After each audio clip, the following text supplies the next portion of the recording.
The family that vacations together stays together. At least, that was the plan. Except now, the dastardly desk clerk is saying he can't confirm your connecting rooms. Wait, what? That's right, ma'am. You have rooms 201 and 709. No, we cannot be 5 floors away from our kids. The doors have double locks. They'll be fine. When you want connecting rooms confirmed before you arrive, it matters where you stay. Welcome to Hilton. I see your connecting rooms are already confirmed. Hilton, for the stay. Wish you could become a morning person? You know the type, up before the sun, early morning runs, first one to the office with donuts and a smile. How do they do it? Easy. With the new Galaxy Watch 8, sleep tracking and personalized insights from Samsung Health help you improve so you can wake up to a whole new you. One who, dare I say it, skips the snooze? It's possible. Train your sleep with Galaxy Watch 8. Learn more at Samsung.com. Requires compatible Samsung Galaxy phone, Samsung Health app, and Samsung account. 1, 2, 3, 4.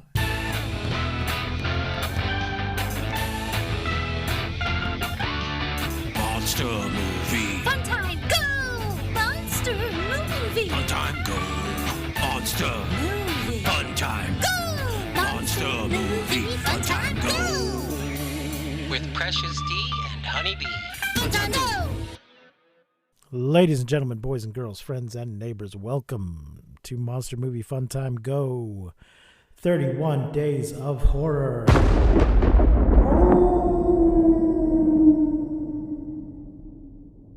Mars Needs Movies. This season we're talking about movies that have invasions, incursions, infiltrations, and visitations from outer space. My guest today is David Carson. Greetings, everyone. The movie is Earth versus the Flying Saucers. It is from 1956 in black and white. In English, it is 84 minutes. The box office was $1,250,000 United States dollars. I don't see a budget here. It did a decent amount of money for that type of movie. So, yeah, I don't know. Budget couldn't have been that much, though. So it probably made back its money. So, David, I gave you a list of movies. Oh, I should mention, folks, David here used to, long ago, work on the science fiction radio show. And there are a couple of books on Amazon where you can read those interviews if you care Or at to. least some of them. They're called the Sounds of Wonder Interviews from the Science Fiction Radio Show, Volume 1 and Volume 2. And we'll put a link to that. And if you want, Texas A&M, their library, their science fiction part of their library, now houses the radio show. It houses the radio show, and they have been converting the tapes to digital format that you can listen to online, and I think you can download some of the shows. All right, we'll check on that later. I'll see if they're up there yet. So, David, I gave you a whole list of movies, and you chose this one. Why did you choose Earth versus the Flying Saucers? Well, when you said it was going to be about Earth being invaded, this just popped into my head as like one of the classic invasion movies, and so many other movies have borrowed from this movie for their plot. And also, it's another one of the movies that would not have been made if not for the special effects master Ray Harryhausen, whose flying saucers are predominantly shown in the movie. Yes, he used stop motion, like he tends to do, to create the flying saucers, including having them crashing into various government buildings, which, is this the first time we see that? I don't think so, but in order to make the crashing into government buildings more realistic, he decided to go ahead and animate not just the flying saucer, but the buildings themselves, so the pieces of the columns and whatnot that are crashing to the ground are also animated by him. Right. Well, we mentioned when we talked about Independence Day, how they destroy a lot of landmarks in that movie, and whether or not this movie might be the origin of that aliens wrecking landmarks thing. If it isn't, it's probably very near the very first of the movies to do that sort of thing. I mean, I can't think of an earlier one that does it. I cannot either. Let's talk about our cast before we go any further. Hugh Marlowe as Dr. Russell A. Marvin. He is also in The Day the Earth Stood Still. Joan Taylor as Carol Marvin. Donald Curtis as Major Hewlin. Morris Ancrum as Major General John Hanley. John Zaremba as Professor Cantor. Thomas Brown Henry as Vice Admiral Enright. Grandin Rhodes as General Edmonds. Larry J. Blake as the motorcycle policeman. Charles Evans as Dr. Alberts. Harry Lauter as Cutting, Cantor's technician, and Paul Frees as the aliens. And yes, this is the third Paul Frees appearance just in this season of 31 Days of Horror. I'm glad you mentioned him because he was quite a famous voice back in the day. He did voice for animated things as well a lot of movies, including this one. Yeah, you probably best know him as various voices in the Rankin and Bass holiday specials, including Burgermeister Meisterburger. But this year we also saw him in The Thing from Another World and The War of the Worlds. He actually has a real part in The Thing from Another World. You actually get to see him. Yeah. Well, he has like one scene with a few lines in War of the Worlds, but he appears throughout The Thing from Another World. This is not exactly based on a book, but it is suggested by the best-selling 1953 nonfiction book Flying Saucers from Outer Space. And that was written by Major Donald E. Keyhole. And it was pretty widely read back in the day for a flying saucer book. And people would think it's a little silly today. But we have our own conspiracy theories, which, well, let's don't go down that road. Okay. So, this is a straight-up invasion movie. They are trying to, well, it seems like they're trying to take out. There's times when it seems like maybe it's just a miscommunication, but then they just start tearing shit up with their saucers. They do with that. It is definitely a large-scale attack that happens, and like I said, they destroyed numerous landmarks around the world, I believe, not just in the United States. They use a lot of stock footage from the military to bolster their kind of documentary-ish footage. Yeah. So we got this scientist and his wife, and they see a flying saucer on the way to work, and he's working on something called Project Skyhook. Saucer lands at Skyhook trying to talk to him, but they shoot at it. We've got aliens in, full environmental suits that are made from solid electricity. Hey, science fiction. Yeah, well, fiction. I don't know about the science part. Mostly fiction. Yes. Yeah, some typical bullshit of the period that doesn't care if it makes sense or not. They talk to people on the radio and arrange some meetings, but then it turns out they're like taking over people's brains, taking over their minds. Say that they'll return them later, but end up just dumping them in the ocean. Well, the two, one was military. I'm not sure about the other people that they captured, and the scientist and his wife get to talk with them. Yeah, it was a general and a policeman.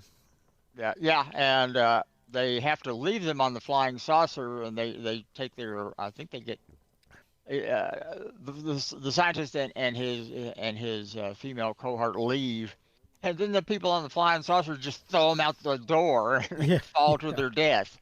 So that's when we decided they were bad guys. Yep. Oh, it wasn't a misunderstanding after all. You really are assholes. And then they proceed to attack Washington, Paris, London, and Moscow. And the conventional, the army does like they do. They make with the bang bang, but it doesn't do any good. But although you can shoot a individual alien with your gun and it'll be okay. But the doctor figures out something, sonic weapon. Yeah. And uses that to take down. I think that's why they start crashing into buildings, is because the sonic weapon. It's They sort of crash our into fault that they're crashing into buildings, but yeah. They crash into the Washington Monument. Capitol. I think the Capitol, maybe the Eiffel Tower. I think. Could be. Not sure. Me either. So there you go. Oh, I wanted to mention it was written by Kurt Siodmak. How do you pronounce that name? I am not sure. I'm not sure. Siodmak. George Worthing Yates and Bernard Gordon took 3 guys to write this. But I mentioned Kurt Unpronounceable because he wrote one of my favorite movies, The Wolfman. Didn't this movie and The Wolfman come out as like a double feature? No. Oh, You're it close. was released. You're it was close. released No, as- okay. It came out as a double feature with The Werewolf. Okay. A different movie. The Wolfman is from 41. This is from 56. And he also wrote Donovan's Brain, which was adapted from his novel of the same name. So there we go. I don't like this movie quite as much as The Wolfman. But then what are you going to do? Yeah, I'm kind of a fan of the Universal monster movies. No, we did talk about The Werewolf 2 years ago when we did Oops, All Werewolves. There's a colorized version of this. I don't recommend it. I never recommend the colorized version. You can watch it on Tubi if you don't want to pay for it. Otherwise, I believe it is available to rent or buy on all the other things where you rent and buy things. Yeah. Now, I know you don't like the colorized version, but because they made the colorized version, I think it was Turner Classic Movies that did this, went back and completely restored to pristine condition the black and white version of the movie. Yes. Turner, although he did a lot of fucking up movies, he also did a lot of preserving movies to make up for it, which is the only reason he wasn't hauled out of his house and hung from the nearest tree. So, there was a 4-issue comic book miniseries, Flying Saucers versus the Earth, in 2008, released by Tidal Wave Productions. As part of their Ray Harryhausen signature series. Cool. So, I do not have any of those comics, but it looks like they did a whole thing. 20 Million Miles More. It Came from Beneath the Sea Again. Sinbad, Rogue of Mars. Ray Harryhausen Presents. Jason and the Argonauts. Back to Mysterious Island. War of the Elementals. The Pit and the Pendulum. Jason and the Argonauts are one of the best of the Harryhausen. Yeah. Just my opinion. We like Harryhausen on this show. We do. We wouldn't have a lot of our favorite movies if it weren't for him. Anything else you want to talk about this movie? No, it's fairly short. I mean, it's like 80 something minutes long. I think you mentioned. 84. Yeah. And it's entertaining enough. It's not a groundbreaking science fiction movie, but it definitely for the time it was made, and also for people who like science fiction movies, it's a short, sweet little watch for a movie.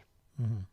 I mean, I think it's sort of influential in its own way that you see sort of references to it in other movies. It's one of those things that's sometimes playing on the TV in other movies, I think. Yeah. In fact, pardon me for mentioning his name, but Tim Burton used the flying saucers in his Mars Attacks movie. Right. He used the same design for his Mars Attacks flying saucers. Yeah. Yeah, it's definitely an influence on that. Some film reviewer wrote that anyone who's seen the 96 science fiction Lampoon Mars Attacks may have trouble watching Earth versus the Flying Saucers with a straight face. Yeah. So there you go. I could see that. Watch this first and then watch Mars Attacks.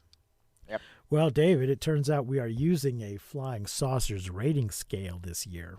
Uh-oh. So on a scale of 1 to 5, how many flying saucers would you give Earth versus the Flying Saucers? And 5 is the best? Yes. Okay, just making sure before I said 3 flying saucers. All right. Let me give you the breakdown. 1 is I hated it. 2 is I didn't like it. 3, it was okay. 4, I liked it, and 5, I loved it. With that in mind, I'll give it a 4 flying saucers. Okay, I'm gonna give it a 3. You stole my thunder. It was just okay. It was just okay. I didn't hate it, but I don't know if I ever need to watch it again.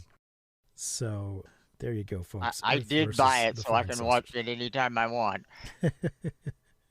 Yes, I have access to the colorized version because you bought the colorized version. I can't remember now if that's the one I watched this time or if I went and found the black and white version. I honestly don't remember. I might have not wanted to deal with the ads, so I might have just sucked it up and watched the color version. And I can't remember if the color version had both versions or not when I bought it. No, it doesn't. You gotta buy them. You gotta buy them separately. Oh, okay. Yeah. Well, I watched the black and white one the last time I watched it, so who knows what I was watching. But like I said, folks, you can watch it for free on Tubi if you want to see the black and white version. And Tubi does have a lot of that stuff like that.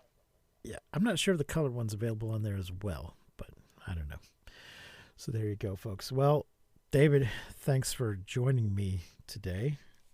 Oh, more than happy to. We'll be back tomorrow with another in our 31 Days of Horror. Until then, I have been your host, Precious D. My guest has been David Carson. Remember to keep watching the skies. We won't see you, but you will hear us next time on Monster Movie Fun Time Go. You've been listening to Monster Movie Fun Time Go. If you enjoyed the show, please consider rating and reviewing us on your podcasting platform of choice. You can leave us a message and find links to all our things at mmftg.com.